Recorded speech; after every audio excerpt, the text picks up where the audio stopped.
بسم اللہ الرحمن الرحیم۔ محترم دوستو، ہم نے اپنی گفتگو میں بالتفصیل زکوٰۃ کے مسائل اور احکامات اور نہ دینے والوں کے متعلق وعیدات بیان کی تھی، اور پھر عشر کے مسائل کا بالتفصیل ہم نے جائزہ لیا ہے، اور پھر اس کے بعد اعتکاف کے مسائل بھی ہم نے بیان کیے تھے۔ اب انشاءاللہ العزیز ہم صدقہ فطر کے متعلق کچھ گفتگو کریں گے۔ صدقہ فطر کا جو مقصد ہے وہ روزوں کا تزکیہ، جو ہم نے روزے رکھے ہیں ان میں جو کوتاہی ہوئی ہے، جو کمیاں ہوئی ہیں، اللہ پاک صدقہ فطر کی برکت سے اللہ رب العزت ہماری وہ کوتاہیاں معاف فرما دیں، ہمارے روزوں کو قبول فرما دیں۔ صدقہ اس نیت سے ہوتا ہے صدقہ فطر۔ اور صدقہ فطر کا ایک اور مقصد بھی ہے، میں پہلے بھی کہہ چکا ہوں کہ اسلام شخصی خوشحالی کا قائل نہیں ہے۔ اسلام چاہتا ہے کہ مسلمان بھائیوں کو اور دوستوں کو اپنی خوشیوں میں شامل کرو۔ تو ایک مقصد یہی ہے، اسلام شخصی خوشحالی کا قائل نہیں۔ تو ہمارا یہ مقصد ہونا چاہیے کہ صدقہ فطر ہم غریبوں کو دیں اور ان کو ہم اپنی اس خوشی میں شامل کر لیں۔ صدقہ فطر کی مالیت سے ہم دوستوں کو، اپنے عزیزوں کو، اپنے رشتہ داروں کو اپنی اس خوشی میں شامل کریں، عید الفطر کی خوشی میں۔ تو ایک یہ بھی مقصد ہے۔ صدقہ فطر کی مقدار جو ہے وہ ہے آدھا سا بنتا ہے 2.25 سیر، اور احتیاطاً ہم کہتے ہیں کہ 2 کلو نکال لو۔ اب حکومتی ریٹ جو ہے وہ 3900 ہے، تو پھر ہمیں 200 روپیہ صدقہ فطر ادا کرنا چاہیے۔ یہ صدقہ فطر ہے۔ تو یہ ادنا درجہ ہے۔ ہمارے ہاں چونکہ گندم اتنی مہنگی نہیں ہے، آٹا بھی اتنی مہنگا نہیں ہے، لہٰذا یہ ادنا درجہ ہے۔ جو صاحب حیثیت ہیں، مالدار ہیں، ان کو میرا مشورہ یہ ہے وہ 1 سا کشمش اور 1 سا کھجور کے اعتبار سے نکالیں۔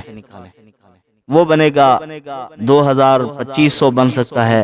کشمش مہنگی ہے، اس کے اعتبار سے 5000 7000 بن سکتا ہے۔ تو بہرحال جو بھی بنے، 3.5 کلو وزن کشمش کا اور 3.5 کلو کھجور، اور کھجور میں بھی اقسام ہوتی ہیں، اعلیٰ ادنا، کشمش بھی اقسام ہوتی ہیں، اعلیٰ ہے، متوسط ہے، ادنا ہے۔ تو اچھی سے اچھی چیز لو اور اس کی قیمت بناؤ اور غریب کے گھر تک پہنچاؤ، تاکہ وہ ہماری عید کی خوشی میں ہمارا مسلمان بھائی ہے، اور پیارے پیغمبر سرور دو عالم صلی اللہ علیہ وسلم کا امتی ہونے کی حیثیت سے وہ ہمارے ان صدقات کا مستحق ہے۔ ہم ان کو دیں، اپنی خوشیوں میں شامل کریں۔ اب یہ تھی مقدار، اور کس کو دینی چاہیے اور کون دے؟ وہ آدمی جس کے پاس ضرورت سے زائد مال ہے، نصاب کی قیمت کو پہنچ رہا ہے۔ ہول آنے ہول شرط نہیں ہے، سال گزرنا اس پر شرط نہیں ہے، وہ آدمی صدقہ فطر دے گا۔ ایسے آدمی کو دے گا جو صاحب نصاب نہیں ہے۔ جو صاحب نصاب ہے وہ دے گا اس کو، جو صاحب نصاب نہیں ہے اس کو دے گا۔ یعنی زکوٰۃ کے، صدقات کے جو مستحقین میں نے پہلے بیان کیے ہیں پچھلی گفتگو میں، وہی مستحق ٹھہریں گے صدقہ فطر کے بھی۔ صدقہ فطر کا وجوب جو ہوتا ہے وہ عید کے دن صبح صادق پر صدقہ فطر واجب ہو جاتا ہے۔ تو عید کے دن صبح صادق سے پہلے بھی اگر کوئی بچہ پیدا ہو گیا ہے تو اس کا صدقہ فطر ہمیں دینا ہوگا۔ بالغ اولاد ہے تو وہ خود اپنا صدقہ فطر ادا کرے، نابالغ اولاد کا صدقہ فطر باپ ادا کرے گا۔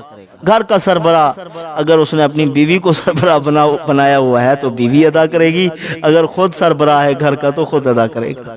ہوتا ہے نا، وہ جو ہمارا بے فارم ہوتا ہے اس کے اوپر بعض بے فارم ایسے ہوتے ہیں، مائیں سربراہ بنی ہوئی ہوتی ہیں گھر کی، تو بعض لوگوں نے اپنی سربراہی اپنی بیویوں کو دی ہوئی ہوتی ہے، تو بہرحال وہ سربراہ ہے، پیسے بھی اس کے پاس ہوتے ہیں، تو صدقہ فطر بھی وہی ادا کر دے۔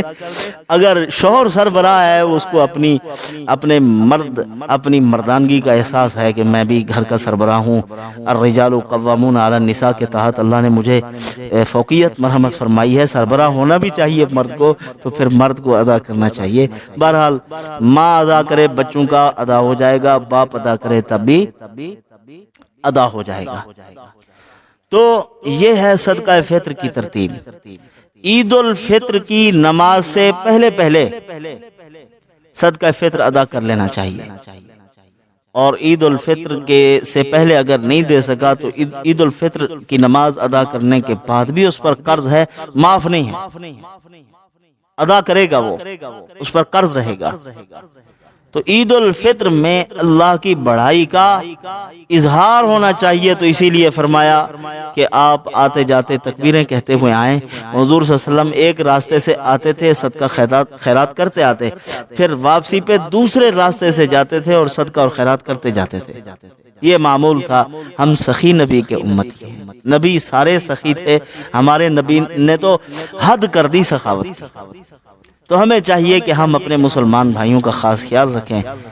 قرب و جوار میں آپ دیکھیں، جتنے احباب ہیں آپ کے، بیچارے غریب ہیں، فقیر ہیں، مسکین ہیں، کچھ کما سکتے ہیں، کچھ کمانے سے بھی لاچار، کوئی معذور ہیں، سلامت الاعضاء نہیں ہیں، ان کے اعضاء ٹھیک نہیں ہیں، کام نہیں کر سکتے، ہاتھ کٹے ہوئے ہیں، کسی کا پاؤں نہیں ہے، تو ان کو تلاش کریں اور ان تک پہنچائیں۔ اور میرا ایک مالداروں سے مفید مشورہ یہ بھی ہے، آپ محتاجوں کی محتاجگی دور کرنے کے لیے کوشش کریں کہ ایک آدمی کو آپ صدقات دیتے رہتے ہیں، زکوٰۃ دے دی، نفلی صدقہ دے دیا، لیکن وہ اپنی بھیک پر لگا ہوا ہے، بھیکاری بنا ہوا ہے مستقل طور پر، آپ اس کو کسی کھاتے لگائیں، کسی کام میں لگا دیں۔ اور طریقہ نبوی یہی ہے، خیرات دینے کا آسان طریقہ یہ ہے کہ آپ اس کو کسی پٹڑی پر چڑھا دیں کہ جاؤ یہ کام کرو، اللہ پاک برکتیں دیں گے۔ بھیک نہ مانگنا، اس میں برکت نہیں ہے۔ اسی لیے فرمایا جو بھیکاری ہے، سوال کرتا ہے، وہ اشرف الاعضاء چہرے کو بندوں کے سامنے ذلیل کرتا ہے، تو اسی لیے دن قیامت کے اس کے چہروں کے گوشت کو نوچ لیا جائے گا اور اس کی ہڈیوں کا ڈھانچہ سامنے ہوگا، بس چہرے کی رونق نہیں ہوگی۔ تو بہرحال ان کی محتاجگی دور کرنی چاہیے۔ عورتیں ہیں بیچاری، ان کو کہو کہ آپ نے پردہ کرنا ہے، اپنے گھر میں رہنا ہے، یہ مشین سلائی آپ کو لے کے دیتا ہوں، آپ کپڑے سلائی کریں، آپ کام سیکھیں، گھر میں کچھ کام ان کو لگوا کے دے دیں، وہ اپنے کام کاج کریں اور اپنی محنت کر کے اپنا اور اپنے بچوں کا پیٹ پالیں۔ یہ ہونی چاہیے کوشش، غریبوں کے فقر کو اور غربت کو دور کرنے کی کوشش ہونی چاہیے۔ یہ نہیں ہے کہ اب دے دیا، اس نے کھا لیا، بس جان چھوٹی۔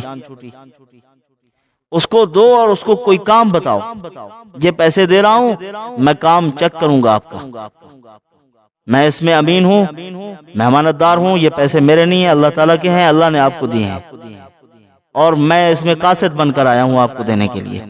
لہٰذا 5 دن 10 دن مہینہ 2 مہینے بعد میں چیک کروں گا، پوچھوں گا آپ سے آپ نے کیا کیا ہے ان پیسوں کے ساتھ، ضائع کرتے ہو، اجاڑ دیتے ہو دولت کو۔ یہی حال ہے ہمارے فقیروں کا، پیشہ برقرار ہے اور روز کے روز پیسے لے رہے ہیں لوگوں سے۔ تو یہ کریں، ان کی محتاجگی دور کرنی چاہیے اور ان کو کسی کام میں مصروف کرنا چاہیے۔ مصروف ہوں گے تو گناہوں سے محفوظ ہو جائیں گے۔ اگر ایسے ہی پھرتے رہے، عورتیں جو پیشہ ور آئی ہوئی ہیں، وَأَمَّا السَّائِلَ فَلَا تَنْهَرْ میں ذخیرۃ الجنان فی فہم القرآن میں علماء نے لکھا ہے، فرمایا کہ سائل کو مت جھڑکو، لیکن عورت جو خیرات مانگنے کے لیے اس کو جھڑک دو، ہاں ان کو جھڑکو، آئندہ بھی نہ آنا، میں نہ دیکھوں آپ کو۔ یہ معاشرے میں برائی پھیلانے کا ذریعہ ہے، چلتی پھرتی بد کرداری کی دعوت ہے۔ ہر آدمی اپنے محلے میں دیکھنے کا ذمہ دار ہے، اپنے محلے میں دیکھے جو عورتیں غریب ہیں بیچاری، ان کے گھر میں خود جائیں، ان کو راشن دیں اور ان کو کہیں کہ چار دیواری سے باہر آپ کو نہ دیکھوں، آپ نے پردہ کرنا ہے، ان کی عزتیں محفوظ کرو۔ یہ مالدار سے بھی سوال ہوگا دن قیامت کہ کتنی بے کس، بیوہ، مطلقہ اور بیچاری عورتوں کے آپ نے سر پر دوپٹہ رکھا تھا اور کتنی عورتوں کی عزت کا آپ نے تحفظ کیا تھا۔ دن قیامت کے سوال ہوگا۔ فرمایا کہ ایسے بھی سوال ہوں گے جن کو گناہ نہیں سمجھتا انسان۔ اللہ پاک فرمائیں گے یہ کیوں آپ نے کیے تھے، یہ کام کیوں نہیں کیا تھا آپ نے؟ وہ کہے گا اللہ میں تو اس کو گناہ ہی نہیں سمجھتا تھا۔ اللہ پاک فرمائیں گے یہ تو گناہ تھے، حتیٰ کہ اپنے مکان کا جالا لگا ہوا تھا اوپر، آپ نے وہ جو آپ کا مکڑی کا جالا تھا وہ آپ نے صاف نہیں کیا تھا، کیلے کھائے تھے اور روڈ پہ پھینک دیا تھا کچرا، آپ کو شرم نہیں آئی تھی؟ یہ بھی گناہ شمار ہو رہے ہوں گے۔ بندہ پریشان ہوگا میرے گناہ دا جاؤتے لاتن تھے حالی تے او گناہ ہیں جنہیں کو گناہ ہی نہ سمجھتا، ہم تو بڑسی کیا۔ بہرحال اللہ پاک فضل والا معاملہ فرمائیں گے۔ اللہ پاک فرمائیں گے بس کرو، جتنی گناہ آپ کے تھے آپ کی ادائیں مجھے کچھ پسند نہیں ہیں، جاؤ جنت میں نے آپ کو معاف کر دیا ہے۔ وہ کہ اللہ سے کھڑ کھڑ کھڑ کھڑ حالی بے بڑے بڑے گناہ ہیں میرے۔ پہلے ڈر رہا ہوگا، جب اعلان ہو جائے گا بخشش کا پھر کہے گا بہت بڑے گناہ اور بھی پڑے ہوئے ہیں۔ تو بہرحال عزیز دوستو یہ ہم سے سوال ہونے ہیں۔ صاحب حیثیت کو چاہیے وہ ایسے گھروں کا پتہ کرے جو بیچاری عصمت فروشی پر لگی ہوئی ہیں، اپنی عزتیں تار تار کرنے میں بیچاری مصروف ہیں، اپنے بچوں کا پیٹ پالنے میں ان کے لیے مجبوریاں ہیں۔ تو شریعت نے تو اتنی کہا ہے جان قربان کر دے لیکن عزت پر آنچ نہ آنے دے، لیکن کیا کرے ایمان کمزور ہے اس کا۔ حکیم الامت مجدد الملت حضرت مولانا اشرف علی تھانوی رحمۃ اللہ علیہ سے ایک آدمی نے سوال کیا، حضرت ہمارے محلے کی ایک عورت ہے ہندو کے بچے کو دودھ پلاتی ہے، اپنا بچہ روتا رہتا ہے، اس کا دودھ پورا نہیں ہوتا۔ حضرت نے فرمایا بیچاری غریب ہوگی، ہندو سے پیسے ملتے ہوں گے، اپنے 5-7 بچوں کا پیٹ پالتی ہوگی۔ اس نے کہا حضرت بات یہی ہے۔ فرمایا اعتراض تو آپ نے کر دیا ہے لیکن یہ بھی سوچتے کہ وہ بیچاری کتنی مجبور ہے، ہندو کے بچے کو دودھ پلا کے اجرت لیتی ہے، اپنے بچوں کا پیٹ پالتی ہے۔ تو میرے دوستو میری یہ درخواست ہے، ہمیں چاہیے کہ ہم اپنے معاشرے سے فقر اور غربت کو دور کرنے والے بنے۔ حضرت عمر بن عبدالعزیز رحمۃ اللہ علیہ کیا عمر تھی ان کی؟ 2.5 سال ان کا زمانہ خلافت ہے، 2.5 سال یا میں بھولتا ہوں پتہ نہیں پوری مدت کا مجھے علم نہیں ہے، مختصر وقت تھا یعنی ان کی خلافت کا، لیکن اس میں کہاں کھڑا کیا لوگوں کو زکوٰۃ لے کر پھر رہے مستحق نہیں مل رہا۔ ایسا فقر اور غربت اور افلاس انہوں نے اپنے معاشرے سے دور کیا، ایسے دور ہوا، ایسے دور جیسے گدھے کے سر سے سینگ دور ہو جاتا ہے، ایسی غربت دور ہوئی۔ تو ہمیں بھی چاہیے کہ ہم اپنے غریب مسلمان بھائیوں کے مسائل کو حل کرنے والے بنیں، ان سے پوچھیں۔ اللہ پاک ان معروضات پر مجھے آپ کو عمل کی توفیق عطا فرمائے۔ اسی طرح سفید پوش ہمارے مسلمان اور بھائی ہیں، خوددار ہیں بیچارے، لیکن ان کی زمینیں بھی ہیں، ہم کہتے ہیں ان کے پاس زمینیں ہیں، وہ تو بڑے پیسے والے لوگ ہیں، حالانکہ وہ بڑے حالات میں دبے ہوئے ہوتے ہیں بیچارے، عیالدار ہوتے ہیں، بوجھ اتنی ہوتا ہے، بچوں کی فیسیں دینی ہیں اور اسی طرح گھر کے اخراجات کرنے ہیں، مہنگائی سر توڑ ہے، بیچارے کیا کریں۔ اب جب بچیوں کو اٹھانے کا ٹائم آتا ہے تو ان کے پاس جہیز تک کے پیسے نہیں ہوتے، ان کے گھروں میں جائیں اپنی زکوٰۃ میں جائز ہے ان کو دینا، چاہے اس کی 5 بیگھے زمین بھی ہے، وہ کھاتا پیتا نظر آ رہا ہے آپ کو، اس کے پاس آپ جائیں اور ان سے پوچھیں آپ کے کیا حالات اور مسائل ہیں۔ اللہ کرے ہماری کوئی ایسی جماعتیں اور تنظیمیں کھڑی ہو جائیں جو لوگوں سے عشر اور زکوٰۃ اور خیرات کو جمع کریں اور ان مستحقین تک پہنچائیں۔ اللہ کرے یہ کبھی کام ہمارا ہو، اجتماعی طور پر ہماری تنظیمیں ہوں جو جا کر گھروں میں لوگوں کا فکر کریں